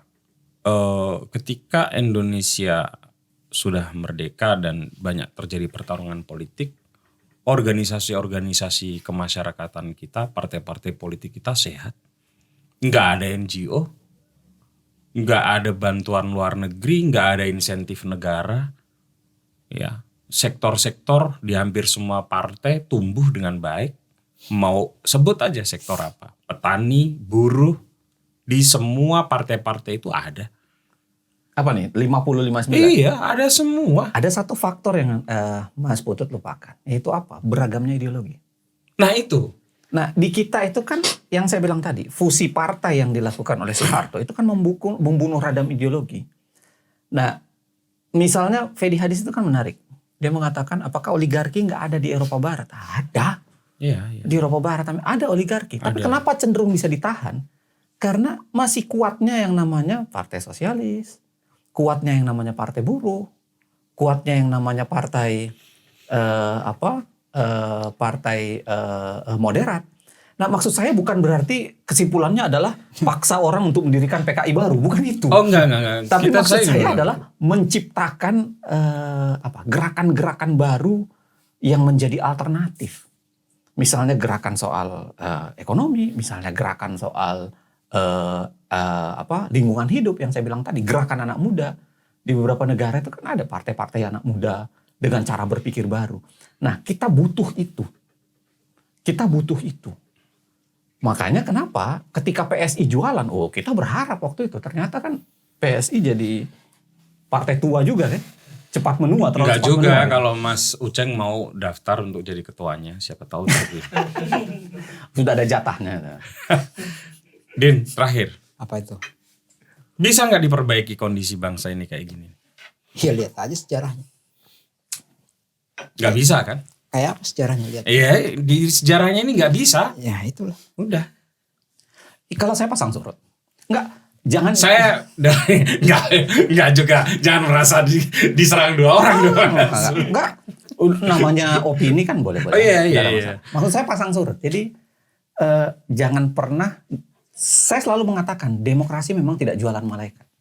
Demokrasi itu tidak membentuk tiba-tiba negara baldatun toyibatun warabun ghafur. Enggak. Yeah. Demokrasi tidak bicara begitu. Demokrasi bicara soal pasang surut. Demokrasi bicara soal perjuangan. Demokrasi bicara soal ragaman. Bahkan ya bisa misalnya otoritarianisme dengan model Populisme. Singapura kan bisa. Iya, populisme kan, Iya. Otoritarianisme populis. Benevolent authoritarianism kalau misalnya bisa misalnya demokrasi model India kan ada banyak variannya. Tapi maksud saya ini soal pasang surut dan kemampuan menjawab demokrasi atau purifikasi demokrasi itu memang tanggung jawab masyarakat sipil. Selalu terjadi kan dan sejarah menyebutkan itu. 65 menyebutkan itu, ya, terlepas dari masyarakat sipilnya dapat bantuan bla bla dan sebagainya. 78 melakukan itu, mencoba melakukan itu, 98 mencoba melakukan itu. Purifikasi masyarakat sipil menjadi penting. Ya, oke. Sudah berapa? Udah panjang banget ya. Berapa jam ini? Udah 1,5 jam ya kayaknya. Ini enggak perlu kita bahas Bitcoin ternyata. Ini. Jadi silakan teman-teman baca, ini sangat menarik. Tadi sebagian sudah kita bicarakan. Ya, saya dengan agak pahit menyetujui Muhyiddin. Kalau dibaca ini kayaknya dan fenomena kekinian. Ya, keinginan luhur Mas Uceng harus diapresiasi lah. Tapi saya mencoba realistis. Karena beliau kan dosen harus beri harapan. Tapi saya harus realistis melihat simptom-simptom. Di semua awan gelap selalu ada cahaya keperakan. Luar biasa. Dan ini semua yang bisa menyelamatkan adalah Bitcoin. Sendiri lah ya. Kalau menyelamatkan Bitcoin ya negara bubar toh. Lah iya. Tapi ya apapun kita bisa berbeda pendapat. Tapi bukannya siapa sih yang nggak pengen bangsa ini lebih baik, Mas Uceng ya. Kita punya anak ya kan. Kita pengen anak kita hidup dalam situasi kenegaraan dan kebangsaan yang lebih baik tentu saja. Tapi kan untuk melihat ke arah sana kan kita mesti melihat sekian banyak variabel ya. Saya belum menemukan variabel negara ini untuk lebih baik. Ya. Bahwa mungkin lebih sejahtera, mungkin. Tapi kalau lebih baik dalam kesejahteraan siapa dulu nih? Seluruh rakyat atau sejahtera pemburu rente pejabatnya beda-beda banget. Iya. Sirkulasi elit itu masih memungkinkan gitu ya. Paling enggak Pak Putut, yang masih ada kita itu masih ada pegangannya. Undang-Undang Dasar 45 itu kan. Sesuai dengan apa? Ya sebelumnya Pak Uceng kan. Kan kita masih punya pegangan toh. Yeah. Undang-Undang Dasar 45 yang paling tidak itu. Kalau nggak diamandemen lagi nih. Kalau nggak dikembalikan ke Undang-Undang Dasar 45 yang lama. Oh kalau itu memang cita-cita militer memang begitu. Dari amandemen keempat gitu kan. Yeah. Salah satu yang menghadang itu adalah operasi siluman dalam bahasa Amin Rais itu. Ya militer kan. Sebenarnya undang-undang yang sekarang itu tidak direstui oleh militer itu. Karena terlalu banyak hak sipil. Dan ada kemungkinan memang balik lagi ke Undang-Undang Dasar. Ini kan salah satu tuntutan yang sempat rame-rame itu kan. Iya. Kembali ke Undang-Undang Dasar. Dan bukannya tidak mungkin. Kita lihat saja. Ya, saya tidak bermaksud menebarkan gloomy dan pesimisme ya teman-teman. Kita tetap harus semangat. Tetap harus berjuang untuk hidup ini dan tetap harus. Saya suka lagu Gloomy Sunday. Gloomy Sunday. Gloomy Sunday itu lagunya enak. Oke. Tapi kan saya tidak membayangkan itu hanya sekedar gloomy. Saya ini loh, waktu berangkat ke studio saya nyanyiin lagu Gloomy itu. Sunday. Gloomy Sunday itu kan enak tuh. sebenarnya dia menawarkan dari gloomy itu, ya ada kemungkinan. Ada, ya. Ya kita kayak Setidaknya dengan berteman dengan Mas Uceng, kita semoga ketularan virus optimisme lah ya. Kalau sama Muhyiddin sih, kita kaya dengan eksperimen kan. Kita udah sangat kaya dengan eksperimen semua itu kan. Iya. Ya, bereksperimen apa aja kita bisa. apa aja kita eksperimen sampai capek eksperimennya. Sampai ketemu lagi dengan tamu kami selanjutnya. Terima kasih Mas Uceng, terima kasih Muhyiddin.